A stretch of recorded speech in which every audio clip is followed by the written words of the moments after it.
Salam, axşamınız xeyir olsun dəyərli izləyicilər. Hər birinizi xoş gördük. Addım-addım verilişi yenidən efirdədir. Və bugün elə bir mövzunu müzakirə edəcəyik ki, bəzi insanlara, xüsusən də valideynlərə bu mövzu tanış olmaya bilər.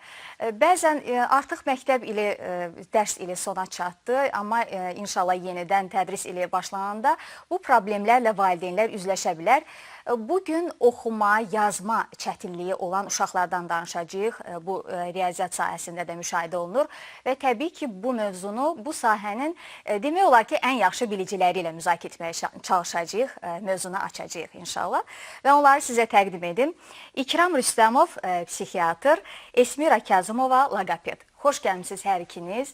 Mən istəyirəm İkram mənim ilk növbədə biz bu mövzunu əslində mən demədim disleksiya, yəni disqrafiya, disleksiyadan danışacağıq. Ümumiyyətlə disleksiya nədir? Yəni hər ikisindən danışaq, birinci disleksiyanı açaq. Əlbəttə ki, bu tip mövzuları gündəmə gətirmək həddindən artıq önəmlidir. Çünki nəinki disleksiya və ya disqrafiya, hər hansı bir problem yaşayan uşaqlar, xüsusilə psixi mənada və ya nevroloji mənada, əgər sırf o məktəblə əlaqəlidirsə və öyrənmədə bir problem yaradırsa, bu uşaqlar istər-istəməz tənbəl tələbə kimi və ya öyrənməyən tələbə kimi və ya dərs oxumayan tələbə kimi qələmə verilir. Ona görə bu problemlərin bilinməsi, tanınması, belə deyək, müdaxiləsinin aparılması həddindən artıq əhəmiyyət kəsb edir. Sualınıza gələsi olsaq, disleksiya, disqrafiya və ya diskalkuliya deyilən şeylər daha çox disleksiya əlbəttə ki, əslində onun spesifik bir hissəsidir. Ümumi mənada öyrənmə pozuntuları deyə biləcəyimiz şeylər. Bir mənada beynin çox da bilinməyən mexanizmlərdən qaynaqlanan, mənşə alan bir xəstəlikdir. Buna nə dərəcədə xəstəlik demək doğrudur, bu biraz mübahisəlidir əlbəttə ki. Pozuntu demək daha düzdür, çünki xəstəliyin biolojik mexanizmi əslində bilinən bir şeyə biz daha çox xəstəlik deyirik. Buna pozuntu desək daha düz olar. Nəyin pozuntusu? Öyrənmənin pozuntusu. Öyrənmə. Yəni, uşağın yaşına və intellektinə uyğun olmayaraq yazmada, oxumada və ya hesablamada yaranan bir problemin adıdır bir mənada. Sadəcə olaraq biraz terminə aydınlıq gətirəsi olsaq, əvvəllər tibbi təsnifatda bu diaqnozlar əslində disleksiya adı bir balaca artıq köhnəldir.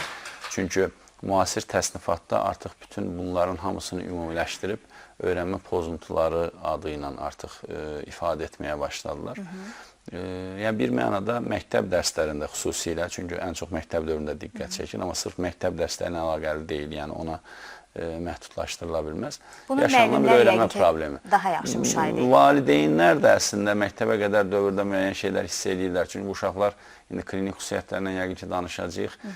Məsələn, bəzi şeyləri, tutaq ki, sözləri tərs yazma ola bilər, hərf qarışdırmaları ola bilər, sağ-sollarını qarışdırmaları ola bilər və bəzi silik, nevrolojik müəyyən defisitlər, xüsusilə motorikalarla əlaqəli yaşaya bilərlər. Yanaşı müəyyən başqa psixi pozuntularla yəni bunları məsələn məktəbə qədər müşahidə eləmək olur. Eləmək olur, amma bu daha çox uşağın fərdi xüsusiyyəti kimi qiymətləndirilir. Amma məktəbdə əlbəttə ki, bu uşağın intellektinə uyğun bir öyrənmə göstərməyi gözlənildiyi üçün və burada yaranan müəyyən problemlər artıq müəllimlərin və ya ailənin diqqətini çəkməyə başlayır.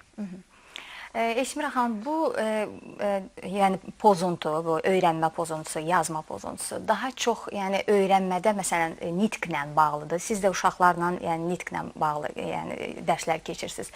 Və siz bu yaxında bir konqresdə olmusunuz və bu barədə istəyirəm danışasınız ki, beynəlxalq konqresi idi və bu sahədə yeniliklər varmı?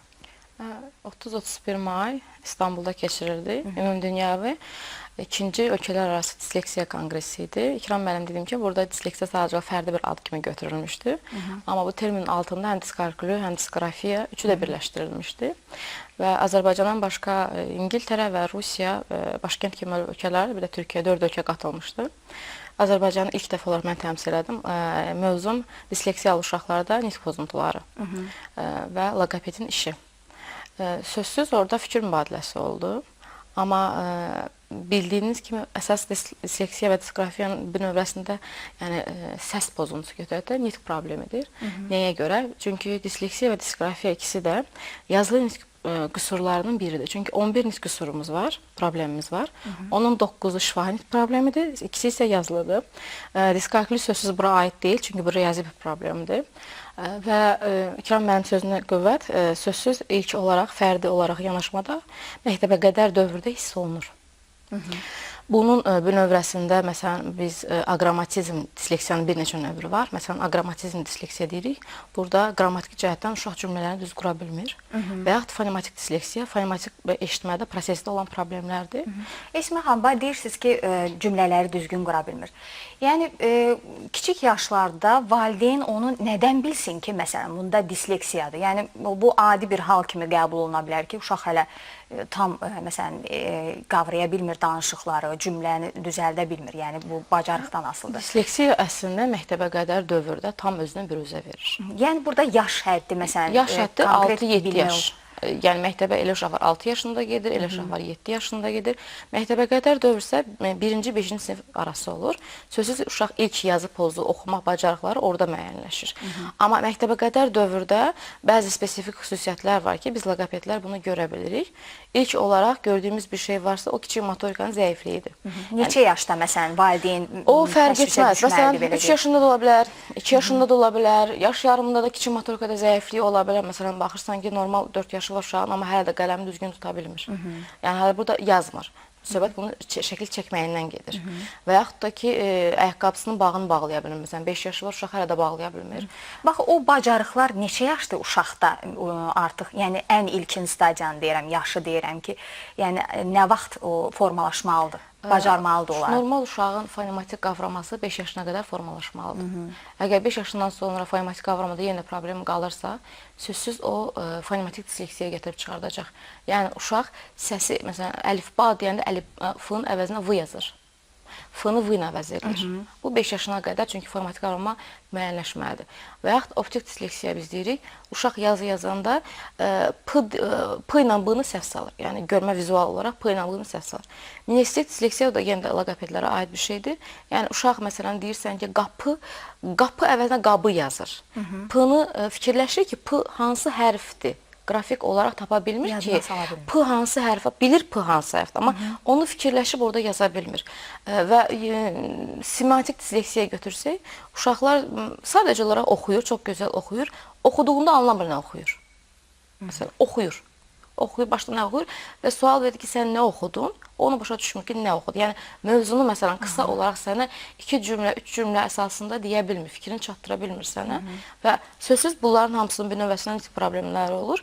Və bu fonematik disleksiya gəldikdən sonra artıq nitqə biraz dala keçir. Çünki adi bir şey deyəm, uşaq düzgün oxuyub yazmadığına görə biraz psixoloji pozuntu geçirir, biraz özgüvən aşağı düşür və üstəlik də nitqində problem varsa, istər-istəməz normal uşaq deyək ki, r hərfini düzgün demir. Yəni 5 əslində səs qoyuluşuna qədər 5 yaşına qədər heç bir uşaqdan tələb eləmək olmaz ki, sən r hərfini de. Çünki hər yaşın özünün səs qoyuluş dövrü var. Niyə? Yəni r hərfini demək... Yox, 5 yaşına qədər uşaq ola bilsin ki, r hərfini demir, 3 yaşı var. Valideyn loqopeddən tələb eləməməlidir ki, mənim uşağımda r hərfi problemi var. Çünki fizioloji olaraq dilin artikulyar aparatına hazır deyil. 5 yaşından sonra öz-özünə çox zaman oturur. Məsələn, uşaq r hərfini 7 yaşı var deyək, birincisi ya ikincisi də oxuyur, r hərfini düzgün tələffüz eləyə bilmir. R-nı l deyir, ramil əvəzinə lamil deyir və inandıram sizə ki, o elə də yazır. Çünki elə tələffüz edir və elə də yazır. Düzdür, bunun kökündə çox zaman mübahisə oldu, məsələn, konqresdə də mübahisə olundu ki, bu disleksiyanın bir növü sayılır, yoxsa yox. Çünki səsi deyə bilmədiyinə görə yaza bilmir. Bax, məni həmişə o maraqlandırır ki, deməli, o elə eşidir, elə bilir ki, o cürdə yazır. Amma siz bayaq dediniz ki, yəni hərfi tapa bilmir. Yox, orada fonematik proses var. Bir fonematik proses bizim 3 cür eşitməmiz var. Fizioloji, musiqi və fonematik. Fonematik eşitməklə biz səsi eşidirik. Biz onu qavrayırıq. Sonra onu təsəvvür edirik. Təsəvvür nədir? Məsələn, r səsinin təsəvvürü. R belə olur. Və yaxud da uşağa ən çətin fonematik disleksiyada biz uşağa korreksiya eləyəndə, məşq eləyəndə deyirik ki, r hərfinə aid mənə söz de. uşaq r səsini birinci görməlidir onu. təsəvvür eləməlidir ki, r belə olur, r hərfinə səsinə bu uyğun gəlir. Ona görə deyirəm ki, ilk olaraq fonetik eşitməni, məsələn, çox zaman valideynlərimiz belə bir səhv buraxırlar.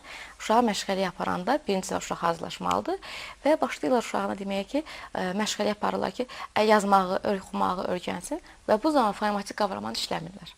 Yəni, uşaqla çalışmırlar. Yəni, məktəbə qədər dövrdə sözsüz fonetik qavrama da işlənilməlidir, amma loqopedik yox, loqaritmik əsasında. Mən İlham studiyamızın telefon nömrəsini xatırladım. 430-85-98 nömrəsinə əziz valideynlər zəng edib, bax bu problem kimdə müşahidə olunursa, övladlarınızda zəng edib mütəxəssislərə sual verə bilərsiniz. Buyurun İlham. Sadəcə Esmira xanımın belə deyək fikrini bir balaca yəni xəstələrə izah elədiyim şəkli ilə bir cümlə şəklində belə ifadə eləmək istəyirəm ki, daha aydın olması cəhətindən. Yəni, nədir ümumiyyətlə öyrənmə pozuntusu? İnformasiyanı səs, hərf, oxumaq, yazmaq, hesablamaq fərq yoxdur. Uşağın intellekti normaldır, zəka geriliyi yoxdur. Uşaq amma informasiyanı alıb, o informasiyanın şəkli, forması, alınış, onu ümum mənada deyirəm. İnformasiyanı alıb, beynində analiz edib, əks elətdirmədə bir problem yaşayır. Əslində, yəqin ki, razısınız. Yəni, alır, fikrində, zehnində analiz edir, beynində və onu əks elətdirir. Yəni, normal insanın öyrənməsi bəsit şəkildə bu şəkildədir. Bu uşaqların bu prosesinin hər hansı bir yerində bir problem var. Elə və ya belə. Nədə məsələn? Yəni, Esmira xanımın dediyi kimi, bəziləri səsləri analiz edə bilmir, bəziləri oxuduğu hərfləri analiz edə bilmir, bəziləri tutaq ki, yazma, yəni o informasiyanı yazıya tökmədə problem yaşayır. Bəs İkram müəllim, bunların IQ-sündə, yəni belə zehni cəhətdən necə inkişaf etmiş olurmu? Yəni inkişaf edibsə əgər, yəni deyəsən inkişaf etmiş olurlar, yəni heç bir problem olmur onların IQ-sündə. Daha konkret ifadə ilə belə deyək, öyrənmə pozuntusu diaqnozu qoymaq üçün klinik olaraq xəstənin və ya uşağın zəka səviyyəsinin, IQ-sünün, zəka əmsalının 85-in altında olmamaq şərti var. Yəni, normal və ya normaldan yuxarı IQ-lü uşaqlarda disleksiya diaqnozu qoyulur. Çünki əgər orada bir zəka geriliyi ilə söhbət gedirsə və ya sərhədi bir zəkadan söhbət gedirsə, onda disleksiya diaqnozu qoyulmaz. Çünki biz disleksiya və ya öyrənmə pozuntusu deyək, diaqnozu qoymaq üçün biz qəbul edirik ki, uşağın intellektual səviyyəsi, zəka səviyyəsi normaldır. Telefon zəngi var, gəlin ona eşidək. Alo. Alo. Bəli, eşidirik, buyurun. Salam. Çox sağ olun. Mən sual vermək istərdim. Buyurun. Mənim uşağım 3 yaşı var. Uşaq normal sakit halda sərbəst danışa bilir. Amma tələsəndə danışa bilmir. Sözləri çətinliklə quraşdırır və heç kim onu başa düşmür. Yəni bu disleksiyadır ya yox, bunu bilmək istərdim. Çox sağ olun xanım suala görə. Buyurun, kim cavab vermək istəyir? Cavab verim. Birincisi 3 yaş istər-istəməz nitqin yeni başladığı yaş sayılır. Yəni çox, belə deyək, tibbi detallara gəlmədən ümumi mənada suala cavab verim. Və nitqin başladığı yaşlarda istər-istəməz Esmira xanımın bayaq dediyi, yəni bəzi şeylərin oturması üçün 5 yaş, 6 yaş, bəzən hətta 22 yaşa qədər müddət tələb olunur. Müəyyən dərəcədə nitq qüsurları görülə bilər. Xüsusilə emosional bir, belə deyək, hiss yaşanırsa, yəni bu əsəb ola bilər, bu həyəcan ola bilər, qorxu ola bilər və ya sevinc ola bilər. Yəni, yəqin ki, burada söhbət daha çox kəkələmə bənzəri bir haldan gedir. Yəni, fiziolojik kəkələmə dediyimiz bir, belə deyək, problem kimi mən anladım bu məsələni. O da ki, yəqin çox vaxt heç bir müdaxilə etməsəniz belə, uşağın nitqi formalaşdıqca və ya bir balaca beyni inkişaf etdikcə çox vaxt normal şəkildə, müdaxiləsiz şəkildə düzəlir.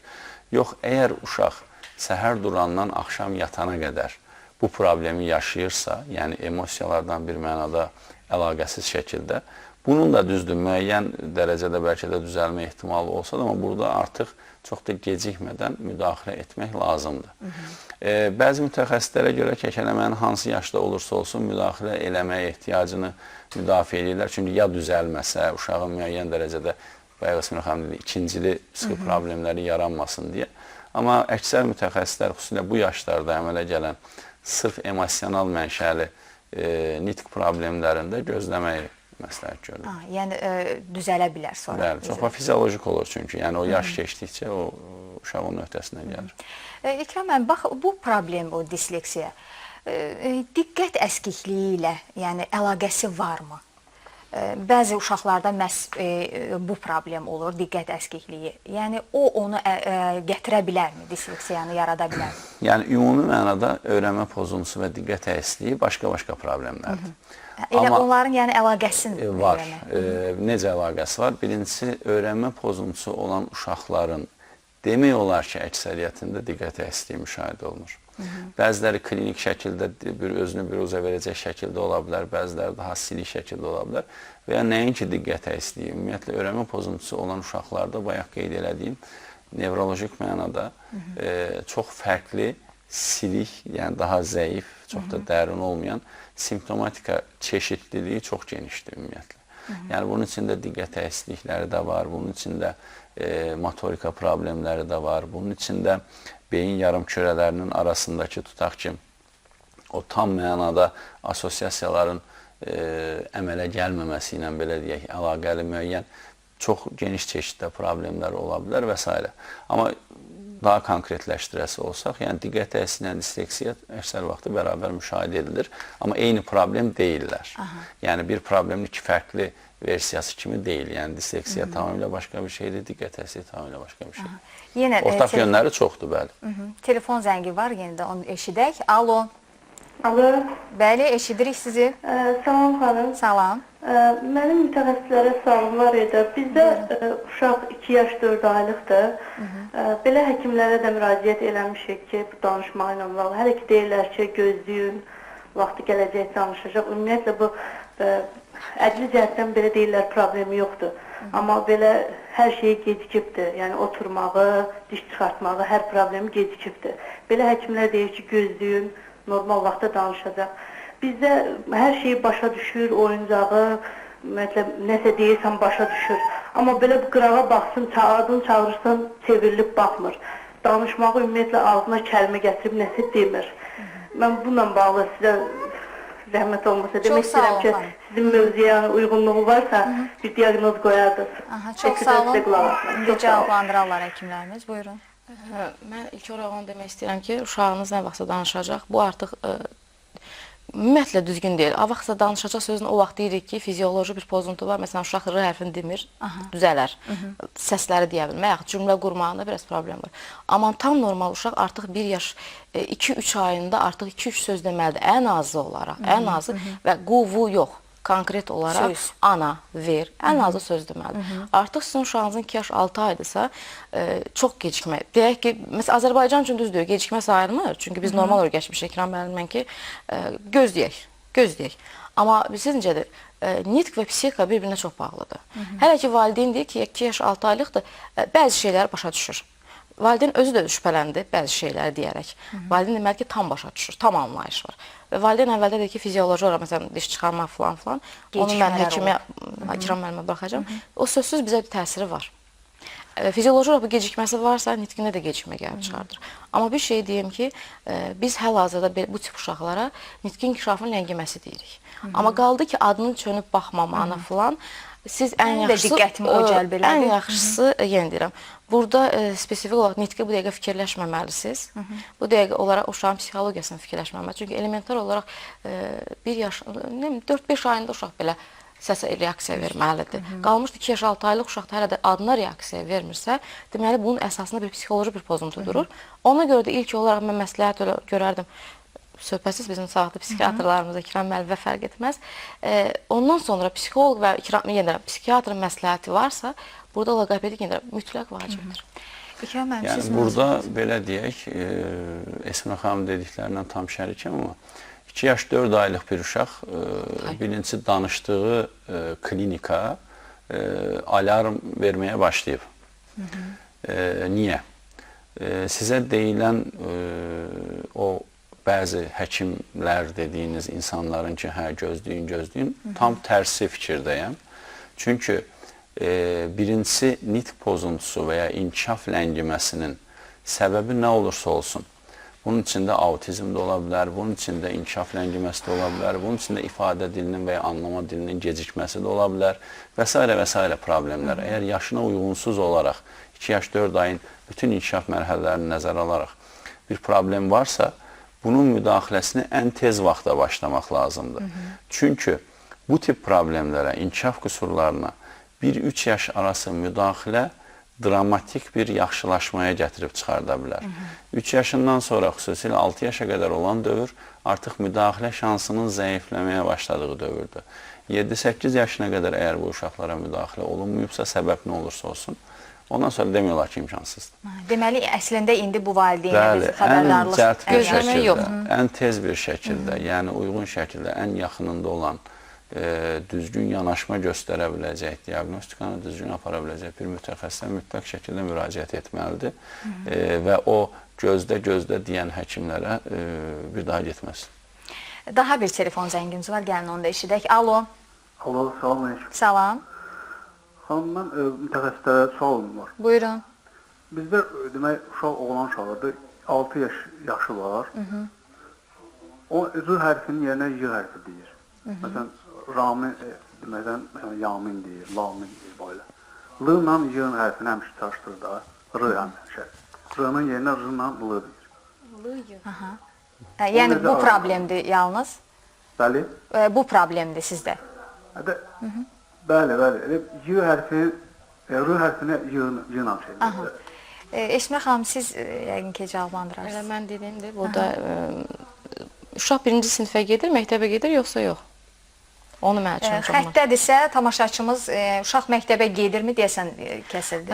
R, Y keçirilməsi 6 yaş tamamdırsa, artıq R-nın Y verməsi, artıq bu dəqiqə loqopedik yanaşma mütləq vacibdir. Çünki 5 yaşının tamamına qədər uşaq R hərfinin səsini deməli idi. Bu mütləq şərt idi.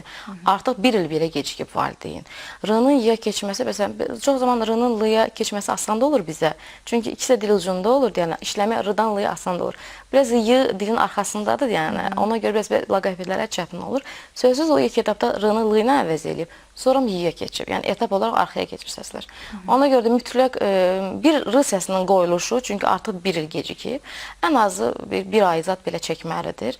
Mütəmadi olaraq gedilsə, ilk nə qədər tez olsa, bir o qədər yaxşıdır ki, loqopedə müraciət eləsin. Düzəlməsi bir problemdir, qorxması bir şey deyil. O tam yəni bu hərfləri bəzən deyə bilmirlər. Olur ki, yəni yaşlı vaxta qədər bu problemlə yaşayır insanlar. Amma demək bunun çox yaxşı yəni müalicəsi var. Mən konqresdə İstanbulda olanda bir özbək qıza yaxınlaşdı. 22 yaşı vardı. Yaxınlaşdı ki, əli ilə gəldim, yaxınlaşdım. Dedi ki, İsmi xanım, mən qulaq asdım, məndə belə bir problem var. Ra deyirəm, la da deyirəm. Dedim, yaxşı, nə problemi var? Tez-tez deyəndə çaşıram. Dedim, yaxşı, deyəm, ra, la, dil çaşdım. O qıza dedim ki, siz indiyə qədər loqopeddə olmamışsınız. Dedi ki, yox, İsmi xanım, risk eləməmişəm. Həm də ki, biraz düzdür, türk dilli dövlətlərik biz. Amma artıq mənim yazıma da təsir eləyir. Mən necə ki, disleksiya gətirib çıxardıram. Artıq bu mənim yazıma da təsir eləyib, necə illərdir. Və ona dedim ki, sən heç vaxt gec deyil. Əksinə, o yaşda daha asan olur bizə. Niyə görə? Uşaq biraz naz atır, evdə valideyn eləmir, məsuliyyətsiz yanaşırlar. Amma böyük insan olanda daha məsuliyyətli olur və istəyir ki, tez nəticə alsın. Həm puluna heyfi gəlir, valideyn heç yola amma bu böyük insan öz cibindən verir pulunu. Və o zaman nəticəni tez almaq istəyir. Tez əldə eləmək istəyir. Ona görə orada yaşın fərqi yoxdur. Daha bir telefon zəngi var, gəlin onu da işləyək. Alo. Alo. Bəli, xanım, buyurun. Salamlayıram. Salam. Mütəxəssislərimizə sualım var. Mənim uşağım oğlan uşağıdır, 2 yaş 10 aylıqdır. Nitqində biraz gecikmə var. Belə tək sözləri artıq təzə-təzə başlayır deməyə. Amma adını çağırırsan, baxır, gəlir, istədiyin hər şeyi gedir, gətirir, bilir ki, mən məsələn nəyi deyirəm, get gətir, gətirir. Amma belə danışmasında hiss edirəm ki, yəni ki, çox gecikmə var. Əgər mənə məsləhət verərdiniz, varsa gecikmə, onu hansı mütəxəssislərə götürmək lazımdır? Mən sual Buyurun. Xanım, uşağınızda başqa məsələn yeriməyində, başını tutmağında, oturmağında gecikmələr olub?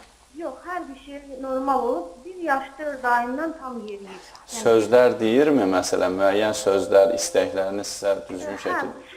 su istəyir, məsəl üçün deyir su, nə isə istəyir al, ver, belə bir sözlər deyir. Onu amma bilmirəm indi o geçir. Uşağınız televiziyaya tez-tez baxır, bütün gün asılılığı var. Yox, o qədər də yox. Bəs telefon, kompüter? Reklamlara marağı Bəs var. telefon, kompüter? Telefon vermirəm. Kompüterdə yox. Ancaq reklamlara baxır uşağınız? Hərdən birdən reklama baxır. O da hər dəqiqə yox da televizor açıq olanda. Yəni amma televizorun asılılığı yoxdur, elə deyilmi? O qədər də yəni hər şeyə baxmır da deyim belə. Yəni Reklamlara marağı var daha çox. mən onu deyim ki, ilk öncə uşağı al-ver sözləri deyirsə, bu artıq 1 yaş 6 aylığı nitqidir, maksimum götürsək. Amma anlayışı valideyni heç bir narahat eləmir. Ən əsas da ki, yaxşı ki, bu uşağın elektronikaya həvəsi yoxdur. Bax, ondan mən çox zaman qorxuram. Çünki normal uşaqda heç bir problem yoxdursa, ilk olaraq bunun böyük ömrəsində həmişə deyirəm, elektronika olur. Niyə? Bir tərəfli ünsiyyət qurur uşaqla. Mən valideynə bir dənə məsləhət görəcəm. Yəni də mən deyəni bir ay yoxlasın. Sadəcə olaraq uşağı bağçaya getmirsə, bağçaya göndərsin. Çünki bu yəni ünsiyyətdə olsun. Sosiallaşmaq lazımdır. Çünki hiss olunur ki, ananın dediklərini eləyir, televiziya o qədər meyilli yoxdur. Ola bilsin ki, tək uşaqdır, ola bilsin valideyn buna vaxt ayırmır, ola bilsin ki, həyata küçəyə aparıb uşaqlarla oynamır və ilk olaraq mən məsləhət görürüm, 1 ay. Çox zaman mənə gəlir uşaqlar o yaşlarını dövrdə, baxıram ki, vallahi psixoloji olaraq psixologumuz gəlir, normaldır və deyirəm 1 ay apar, mən bağçaya qoy. Əgər 1 ay ərzində lüğət ehtiyatı artım getmirsə, mən istədiyim səviyyədə, onda gətir mənə. Ona görə valideyn ilk etap olaraq, yəni bir loqoped olaraq məsləhətim odur ki, birincisi uşağa diqqət çox ayırsın, yəni düşündürücü kitablarımı deyək, nağıl kitablarımı deyək, ünsiyyət çox getsin və mütləq bağçaya qoysun. Əgər burada 1 ay ərzində, ən azı 1 ay götürək, 1 ay ərzində heç olmasa bu zapası, lüğət ehtiyatı artım istədiyi qədər getməzsə, mütləq loqopedə müraciət eləsin. Telefon zənglərimiz həddindən artıq çoxdur, amma mən istəyirəm bu elə disleksiya, disqrafiyanı biraz açaq, yəni valideynlərə də bu məlum olsun bu problem. İkram müəllim, bu adi, yəni uşaqların savadsızlığı ilə bu disleksiyanı necə əldə eləmək olar, məsələn, məktəb vaxtı? Tutaq ki, yazıda, məsələn, yazı, disqrafiyada. Belə deyək, yəni ümumiyyətlə biz məsələn psixi müayinə dediyimiz müayinələri apararkən belə bir cümləmiz var.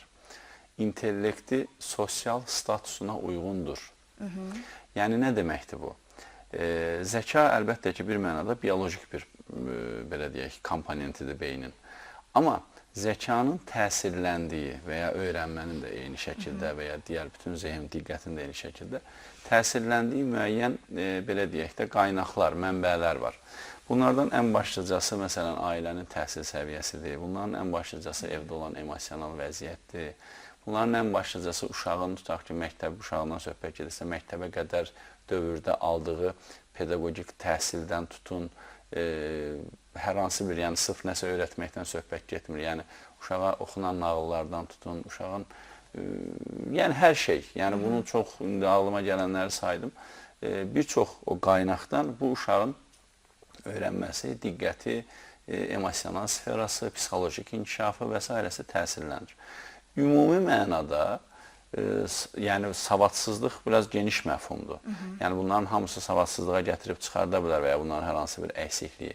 Amma disleksiya, intellekt normaldır və bu uşaq lazımi səviyyədə pedaqogik dəstək və ya psixolojik dəstək və ya sosial dəstək almağına baxmayaraq öyrənə bilmir. Başqa bir ifadə ilə, məsələn, disleksiyası olan tutaq ki, mütəxəssisə müraciət edir və biz buna deyirik ki, bu uşağın disleksiyası və ya disqrafiyası var, öyrənmə problemi var. Valideyn sual verir ki, doktor, onda özəl dərsə qoysam, yəni tutaq ki, müəllimi gəlib evdə ayrıca xüsusi bu uşaqla məşğul olsa və s. düzələrmi? Birincisi, əlbəttə ki, biz bu suala mənfi cavab veririk. Niyə? Çünki bu uşağın problemi xüsusi olaraq müəllimin bilinən klassik pedaqogik metodlarla bu uşağa dərs öyrətməsi deyil. Məsələn, savadsızlıq dediyiniz şeyi bir mənada, bəli, özəl dərslə, xüsusi məşqlərlə və ya diqqət təhsilində eyni şəkildə, yəni diqqət əksisi olan bir uşağa siz biraz əlavə qayğı göstərərək, xüsusi bir şeyi 2 dəfə, 3 dəfə başa salaraq onun diqqət prosesinin öhdəsindən gələ bilərsiniz müəyyən dərəcədə.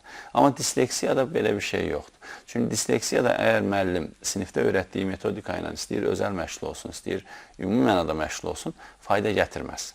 Yəni burada ona görə Esmirə xanım və ya bu işlə məşğul olan defektoloji mütəxəssislərin rolu çox önəmlidir ki, o uşaqla xüsusi, yəni həm işin yəni neuroscience dediyimiz artıq yəni beyin elmi deyə bir elm inkişaf eləyir.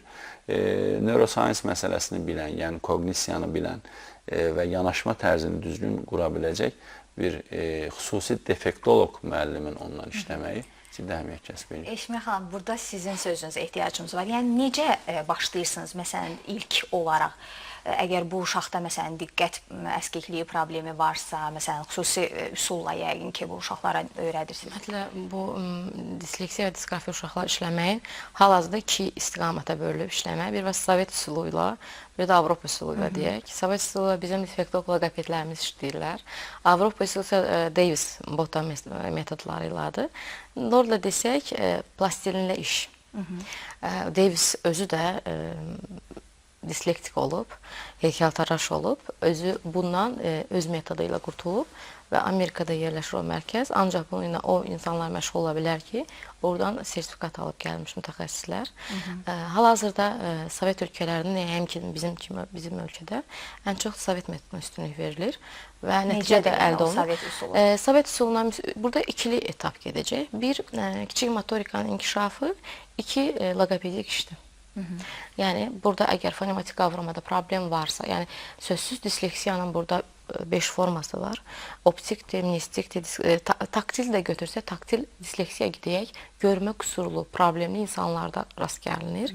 Yəni, necə toxunuşda hətta belə onlar səhv sala bilirlər hərflərimizi. Yəni, bunlardan birində biz müəyyən edirik ki, ola bilsin ki, fonematik disleksiyadadır. Burada artıq loqopedik iş, burada ancaq konkret fonematik qavrama, yəni fonetik proses deyək də, o üzrə işlə edir. Və yaxud da ki, mnestik disleksiya olsun, burada o səsə uyğun hərfi tapmağa çalışırıq.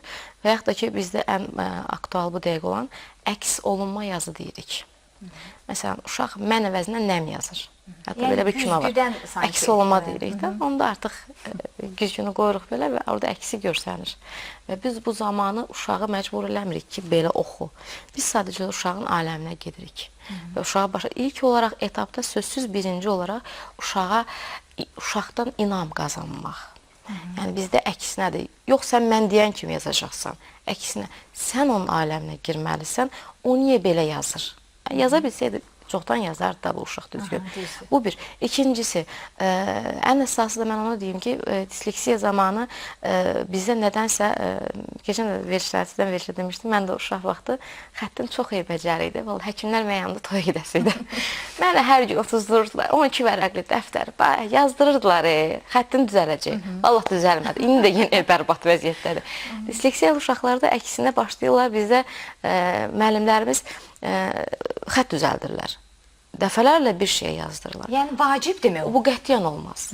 Bir də, yəni bu sizin uşaqdır. Məsələn, mən özümdən götürürəm. Valla neçə ildir onu mənə bəlkə 4-5 il sərasər bezirdim. Yəni artıq bezirdim. Bilirdim ki, Azərbaycan dil dərsinin sonunda mənə müəllimə verəcək, hamıya ayrıca dərs verirdi. Ayrıca dərsdən əlavə də mənə bir 12 vərəqli dəftər verəcək ki, Kazımova, bunu apar sabah gətirərsən.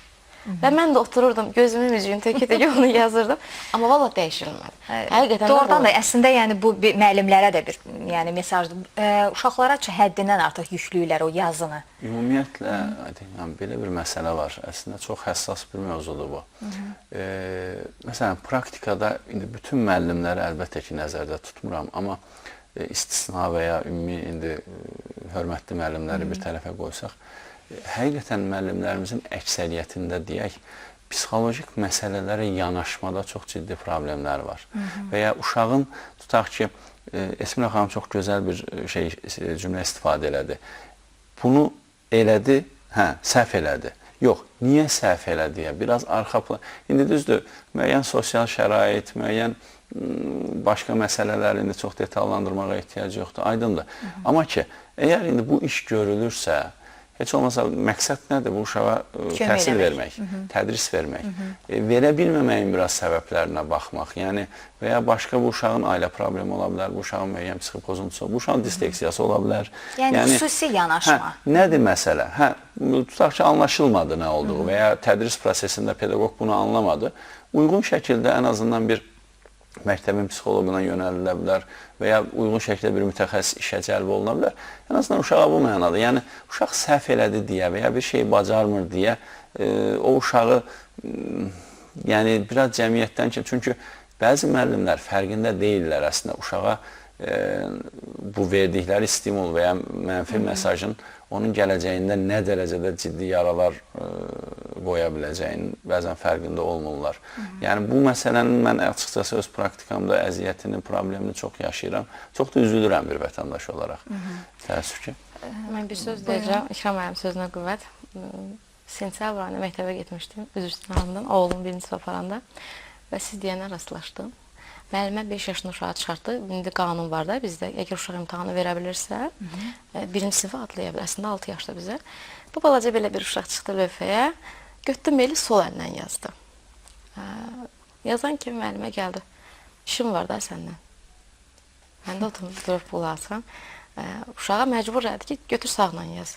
Uşaq yazıq tutdu, bilmədi hansı tərəfə. Artıq mən də özmədim ki, ay müəllimə, o axı elmi cəhətdən səhvdir. Sovetin vaxtında idi bizi məcbur edirdik. İnanın, uşaq nə vəziyyətə düşdü.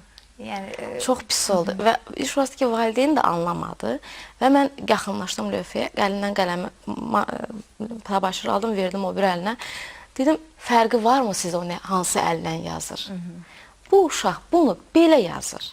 bu hələ körpədir, hələ öyrənmir. 5 yaşında körpə. Yəni mən burada təhsildə biraz qınayıram. 5 yaşında uşağın birinci sinifə olan ayrıqlaşması düzgündür. Ola bilsin ki, psixoloji olaraq yaxşıdır, amma bu uşağın hələ körpədir. İnan, büdcə damcızdır uşaq fizioloji olaraq. Və o əlindən o əli alan kimi, sola alan kimi çox rahat yazdı. Sərbəst yazdı. Və mən onu o an uşaqlara çöndüm. Uşaqlar lağ elədilər və onu dedim ki, uşaqlar, o sizdən əksinə fərqlidir. Siz hamısınız, eynisiniz. Amma bax, o uşaq fərqlidir. Ona görə əgər uşağınızda problem varsa, ona fərqli uşaq kimi yanaşın. Çox sağ olun. Çox sağ olun İkram müəllim. Bir qısa sualım var əslində Esmirə xanım. Bir mənada sizin. Çox qısa. Bu, ümumiyyətlə, nitq terapiyasında, bayaq çünki Sovet texnikası ilə müasir texnikanı müqayisə elədiniz. Dil masajının nə dərəcədə yeri var və əhəmiyyəti var? İkram müəllim, bunu sonra müzakirə eləyərik, amma vaxtımız bitdi, canlı yayımdır. Çox sağ olun. Növbəti proqramda yəqin ki, bunu müzakirə eləyəcəyik. Var amma. Sağ olun, təşəkkür edirəm sizə. Dəyərli məsləhətlərinizə görə inanıram ki, valideynlər çox maraqlı, faydalı məsləhətlər ala bildilər. Əziz tamaşaçılar, biz isə gələn həftə yenə də maraqlı mövzularla qarşınızda olacağıq. Sağ olun.